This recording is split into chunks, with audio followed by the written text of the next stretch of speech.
Били ли сте някога неуважителни от някой, който напълно ви е подценил? Не просто някакъв обикновен акт на неуважение. Не мимолетна, забравима обида. Но този вид унижение е абсолютно пресметнато. Публично. Умишлено. Това поставя под въпрос върховния ви авторитет пред целия познат свят, който хваща официалните им представители, брутално им отрязва главите, бръсне брадите им в ритуал на върховно културно унижение и изпраща осакатените тела обратно като недвусмислено послание. Изобщо не ме плашиш. Абсолютно си без значение. Махай се от тук. Как отговаряте на това? Ако сте нормален и рационален човек, може би ще протестирате дипломатично. Може би ще прекратите търговските отношения. Може би ще седите по международни канали. Но ако си Чингис Хан, заличаваш цяла цивилизация от картата на съществуването. Централна Азия. 1218 години монголски търговски керван мирно прекусил територията на Хорезмийската империя. 450 опитни търговци. Камили, тежко натоварени с китайска куприна, скъпоценен нефрит и ценно сребро. Напълно мирна и законна търговия. Създаден е пътят на куприната. Официалните търговски споразумения са били спазвани. Дипломатическият мир е бил внимателно установен между империите, докато керванът не пристигна уверено в Отрар. Иналчук беше авторитарен губернатор на Отрар. Изключително алчен човек. Политически амбициозен. Опасно арогантен. Той видя как минава изключително богатият керван. Видя възможност за бързо забогатяване. И той безнаказано реши, че може просто да открадне всичко. Той лъжливо обвини невинни търговци в имперски шпионаж. Той произволно ги арестува всички. Конфискува абсолютно всички ценни стоки. И той екзекутира без заобикълки 445 невъоръжени търговци. Той избиваше напълно мирни търговци под изричната закрила на международен договор. Пълно нарушение на установеното търговско право. Когато опустошителната новина достигнала далечния Чингис Хан, той изненадващо не атакувал веднага. Той официално изпрати дипломатически посланици. 3 уважавани мъже. Спокойно поискаха официално обяснение и адекватно обезщетение. Един от вашите подчинени управители изби моите търговци, които бяха защитени от договор. Изисквам официално правосъдие. Предайте Иналчук за подходящо наказание и платете адекватно обезщетение за щетите. Искането е напълно разумно. То следва стандартния международен дипломатически протокол. Изрично е предложено мирно решение. Шокиращият отговор на шах Мохамед II от Хорезм. Той екзекутира един от 3 посланици чрез публично обезглавяване. Той брутално обръсна брадите на другите 2 оцелели. Върховното ритуално унижение в традиционната монголска култура. Културният еквивалент на постоянна символична кастрация. И той изпрати 2 унизени мъже обратно в Монголия с напълно ясно послание. Не признавам вашата имперска власт. Вашите посланици не са свещени тук. Махнете се, нищожни монголци. Директно публично предизвикателство. Чингис Хан. Чингис Хан лично посрещнал 2 травмирани оцелели посланици обратно в двора. Видя брадите, обръснати от унижение. Чу подробни разкази за жестокото обезглавяване на третия. Той напълно разбираше опустошителното скрито послание. И той се изкачи съвсем сам до близката свещена планина. Той остана там цели 3 дни. Сам. Молейки се на вечните небеса. Медитирайки дълбоко върху подходящия отговор. И когато най-накрая слезе от планината, той обяви тотална и абсолютна война. Няма ограничена териториална война. Няма война за специфични ресурси. Няма война за компенсации. Война за пълно изчезване. Аз съм Божието наказание, изпратено срещу теб. Ако не беше съгрешил тежко, Бог нямаше да ме изпрати. Той мобилизирал между 90 и 200 хиляди обучени монголски войни. Цялата монголска армия била на разположение. Най-голямата военна сила, събирана някога до този момент. И той неуморимо се движеше към Отрар. Есен на 1219 години военната обсада започва методично. 5 пълни месеца. Абсолютно жестока зима. Градът се съпротивляваше отчаяно и яростно. Чингис хан не прие условна капитулация. Не прие дипломатически преговори. Не прие компенсаторен данък. Исках Иналчук специално да е жив. Когато масивните стени най-накрая паднаха напълно през февруари 1220 г., нямаше абсолютно никаква милост. Чингис хан лично заповядал систематично и пълно клане. Защитаващи войници, екзекутирани точно там, където са се сражавали. Невинни цивилни, убивани безразборно или трайно поробени. Десетки хиляди загубени животи. Целият град беше старателно сринат до основи. Важни сгради бяха умишлено изгорени. Внушителните стени систематично бяха разрушени камък по камък. Отрар вече не съществува като функционална единица. Но Иналчук беше заловен жив специално по директна заповед. Защото Чингис хан абсолютно искаше последното наказание да бъде напълно символично. Напълно незабравимо. Завинаги запомнящо се. Войниците го завлякоха, окован във вериги, до централния площад на напълно разрушения град.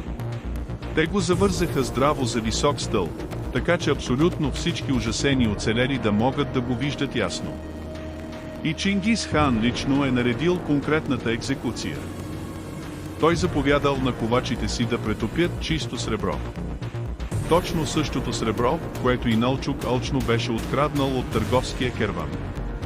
Те го загряваха внимателно, докато се превърна в ярка, силно вряща течност. И изляха разтопения метал директно в отворените очи на Иналчук. И след това в откритите уши. Докато беше още напълно жив. Напълно осъзнат наклонена черта, чувствайки абсолютно всичко. Логиката беше абсолютно преднамерена и напълно символична. Желаеше среброто с очите си. Сега ще плащаш вечно с очите си.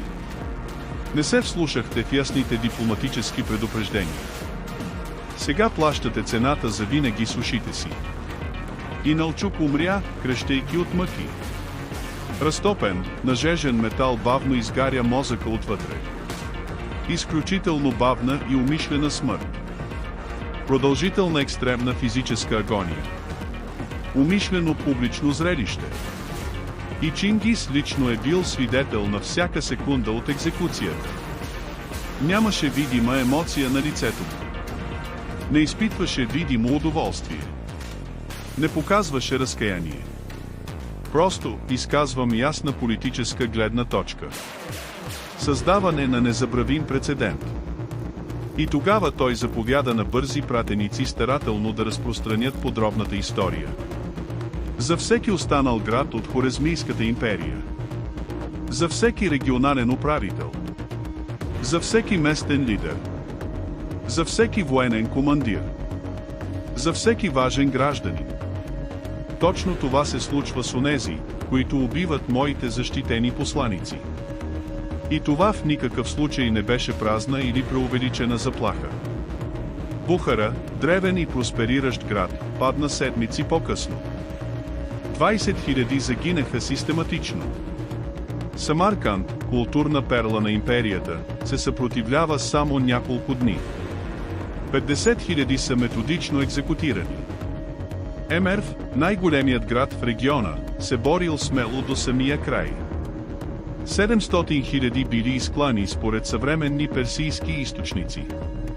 Числото вероятно е преувеличено, но със сигурност са стотици хиляди реални цифри. Нишапур се осмелил да убие любимия зет на Чингис хан в битка. Последвалото отмъщение било толкова безкомпромисно, че на монголските войници било наредено буквално да обезглавяват дори кучета и котки. Геометрични пирамиди от човешки черепи били артистично изградени от главите на мъртвите. Херат се съпротивляваше за кратко. Балх преговаряше отчаяно. Бурганджа се биеше до последния човек. Един след друг. Градове, които са абсолютно древни. Признати центрове на персийската култура. Световно известни библиотеки. Систематично сведен до тлееща пепел и избелели кости. Хорезмийската империя, която е била доминиращата регионална сила в продължение на поколения. То просто престана да съществува напълно за по-малко от 2 години. Между 2 и 15 милиона души са починали. Историческите оценки варират драстично, но демографското въздействие е било абсолютно катастрофално и трайно. Цели региони, напълно обезлюдени в продължение на поколения. Сложни напоителни системи, на хиляди години, умишлено унищожени. Важни градове, напълно изоставени в продължение на векове. Геноцид в мащаб, невиждан досега в човешката история. Всичко това е опустошително. Защото алчен регионален управител ограбил търговски керван. И един горд император публично унижавал дипломатическите посланици. И ето какво точно прави тази конкретна история за отмъщение коренно различна от абсолютно всяка друга история, която сме изследвали. Не беше лично в традиционния емоционален смисъл. Чингис хан не е познавал лично избитите търговци. Не е бил техен близък приятел. Те не са били членове на семейството. Но те бяха търговци, формално защитени от неговия договор. А посланиците са били считани за абсолютно свещени според установения традиционен монголски закон. Докосването до официален посланик беше все едно да се докоснеш лично до хана. Това поставяше под въпрос имперската власт. Публично оспорваше реда, който той внимателно беше установил. А Чингис просто не можеше да си позволи това стратегически. Не заради наранено лично его, както направи Александър Стир, но от абсолютно хладнокръвна и пресметната стратегическа необходимост. Ако една регионална империя можеше да убива монголски посланици с пълна безнаказаност, други неминуемо също биха опитали. Международният ред, който той внимателно беше изградил, бързо щеше да се разпадне. Така че той съзнателно даде категоричен пример. Най-бруталният, пълен и вечно ужасяващ възможен пример в историята. Той не остави нищо необърнато по структурен план. Това не остави никакво политическо съмнение. Той не остави никаква надежда за милост. Предизвика име публично и цялата ти империя ще плати колективно. И стратегията проработи перфектно, както беше планирано. След пълното унищожение на Хорезм, абсолютно никое известно царство не смееше да докосне монголски посланик в продължение на поколения напред. Монголската дипломация е станала буквално недосегаема и свещена. Ханът можел уверено да изпраща пратеници изцяло сам до всяко кралство в познатия свят. И този самотен човек беше безкрайно позащитен от цели армии. Защото абсолютно всички лидери знаеха отлично бруталната цена на изнасилването. Пълно и трайно изчезване. И тук възниква моралният въпрос, който е абсолютно невъзможен за разрешаване. Заслужаваше ли Иналчук да умре за престъпленията си? Да. Абсолютно и несъмнено. Той изкла 450 напълно мирни търговци от чиста лична алчност. Но разтопено сребро, излято в очите. Наистина ли е необходимо? А какво да кажем за стотиците хиляди напълно невинни цивилни, които в последствие бяха избити? Малките деца на Емерв? Незаменимите библиотеки на Самарканд? Мирните фермери на Нишапур? Докоснали ли са лично посланиците? Не. Очевидно не. Но въпреки това платиха цената. Защото пресметнатото отмъщение на Чингис не е било въпрос на пропорционална индивидуална справедливост. Ставаше дума за ужасяващо колективно послание. Вашият лидер ме предизвика публично. Всички плащат цената колективно.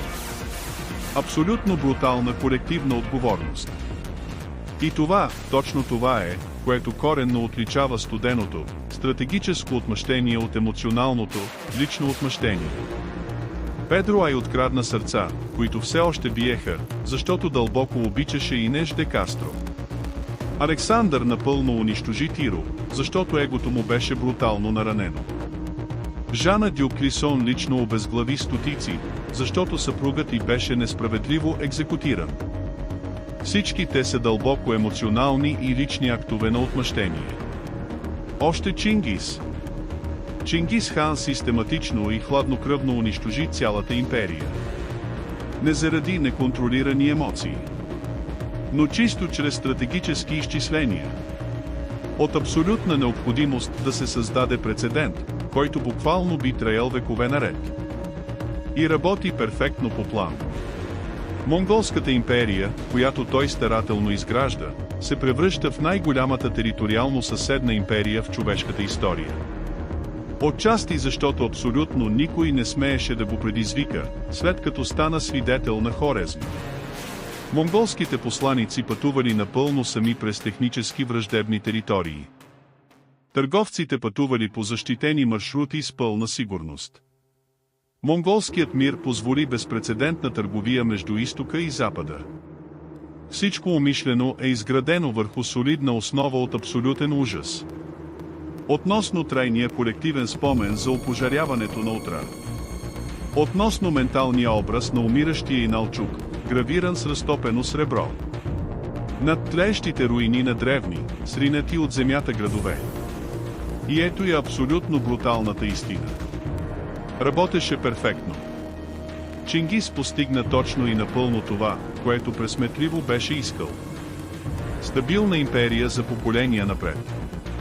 Безпрецедентно процъфтяваща търговия. Всеобщо уважение, ужасено. Чрез щателно изчислен геноцид. И по-късната история с благоговение го нарича велик. Гений на военната стратегия. На континентален обединител. Той рядко споменава категорично милионите, които са били избити. Деца екзекутирани. Библиотеки опожарени. Цивилизации напълно изгубени. Защото победителите неизменно пишат история. И Чингис спечели толкова абсолютно и окончателно, че пренаписа всички правила. Той превърна систематичния геноцид в общоприета военна стратегия. Той превърна абсолютния терор в легитимен дипломатически инструмент. Той превърна едно напълно несъразмерно отмъщение в оправдана практическа необходимост. И ние изучаваме това спокойно в съвременните училища. Възхищаваме се на военната ефективност. Анализирахме тактиките подробно. Рядко спираме, за да си представим истински. Какво точно е било да си в Емерв, когато монголите най-накрая са пристигнали? Да видиш как масивните стени неизбежно се рушат. Да знаеш с абсолютна сигурност, че няма да има никаква милост. Да видиш как всеки член на семейството е систематично екзекутиран. За престъпление, извършено от губернатор в напълно отдалечен град. Престъпление, за което дори не сте знаели, че се е случило. Ти си занаятчия. Или писар. Или майка с малки деца. И монголските войници влизат в къщата му. И знаеш, че ще умреш. Не заради нещо, което си направил. Но защото техният император унижавал посланиците. Защото техният губернатор в друга провинция е откраднал Керван. Защото нямаш късмет да живееш в грешната империя. И докато чакат неизбежната смърт. Мислите си, това честно ли е? И отговорът, който Чингис би дал, е прост. Справедливостта няма значение. Редът е важен. Смъртта му ни дава урок. Разрушеният ви град изпраща съобщение. Несъществуващата му империя създава прецедент. И милиони други ще живеят в мир, защото ти умря в ужас. Струва ли си? За Чингис, абсолютно да. Ако умираш, вероятно не. Но твоето мнение вече няма значение. Ти вече си статистика. Приблизителен брой. 2 милиона. 5 милиона. 15 милиона. Кой знае точно? Кой брои внимателно? Важното е урокът, който ни е дала колективната им смърт. И този урок. Това отекваше векове наред. Това не беше нито пропорционално, нито справедливо отмъщение. Това беше систематично унищожение, умишлено използвано като пропаганда. Ставаше дума за превръщането на милиони живи човешки същества в записано политическо послание. Живее в стратегическо обучение. Цели цивилизации, постоянно предупреждение, издълбано в костите. И Чингис правеше всичко това, знаейки точно и напълно какво прави. Той не беше напълно луд. Не беше садист от зловещо удоволствие. Той беше изключително пресметлив и студен, който разбираше дълбоко какво е абсолютният ужас.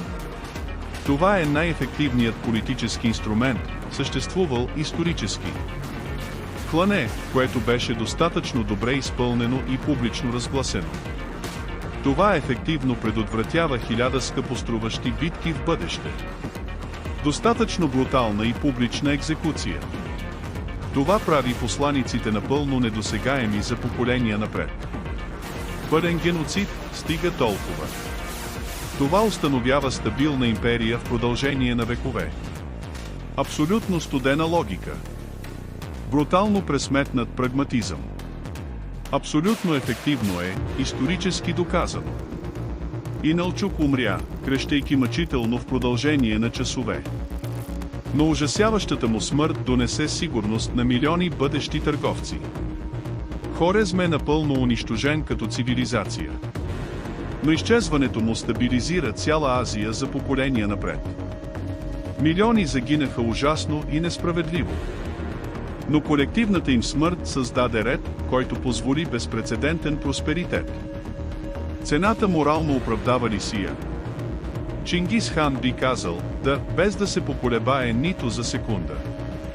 Целта абсолютно оправдава средствата, когато целта е най-стабилната империя в историята. А какво да кажем за нас, съвременниците? Нямаме морално удобен или задоволителен отговор. Защото перфектната работа не означава автоматично, че е правилна. Бруталната ефективност не е оправдан морал. И стратегическият успех не заличава кръвопролитието. Но също така не можем честно да отречем реалността. Премереното отмъщение на Чингис постигна стратегическата си цел. Напълно. Напълно. За постоянно. Абсолютно никой друг не е докосвал монголски посланици в продължение на векове. И това е истинският философски ужас. Не че отмъщението се е провалило с гръм и трясък. Но работеше абсолютно перфектно. Доказвайки окончателно, че стига терор. Наистина може да купи векове относителен мир. И този жесток урок. В исторически план това никога не е било забравено. От последвалите тирани. От експанзионистични империи. От всеки лидер, готов да плати цената. От Рър изгоря напълно до пепел. Но урокът освети тъмнината за векове. Иналчук умираше мъчително в продължение на часове. Но смъртта му на практика даде урок на милиони. Хорезм напълно е изчезнал от картата. Но изчезването му създаде траен ред. И Чингис. Чингис станал вечно безсмъртен в паметта. Не въпреки систематичния геноцид. Но именно заради него. Защото категорично доказа, че отмъщението е достатъчно брутално. То се превръща в трайно наследство, гравирано в камъка. И историческото наследство. Това буквално трае хилядолетия, след като костите се превърнат в прах. като индивидуални жертви. Те виждаха само абстрактни статистики. Напълно забравен по-отделно. Освен като студено число в книга. Приблизително 2 милиона смъртни случая. 15 милиона вероятно са избити. Каква е истинската стойност на един живот, умножен по милиони? Чингис отговори хладнокръвно с действия. Вейл е стабилна империя, която съществува от векове. И последвалата история. Той имплицитно се съгласи чрез мълчанието си. Вечно чествайки победоносния завоевател. Бързо забравяне на избитите покорени народи. И това е може би най-висшето и най-жестоко отмъщение. Че дори в колективната памет, победителите напълно доминират в разказа. И милиони жертви. Те изчезват като дим. Без имена. Без лица. Без истории. Само числа. И числа. Те не плачат. Те не кървят видимо. Те не преследват съвестта. Те са просто статистика. А статистиката е лесна за игнориране. Лесно е да се оправдае. Лесно е да се забрави. Докато Чингис, той живее вечно. Страхотно. Ужасно. Незабравимо. Построена върху планина от кости. Нещо, за което никой друг вече не говори.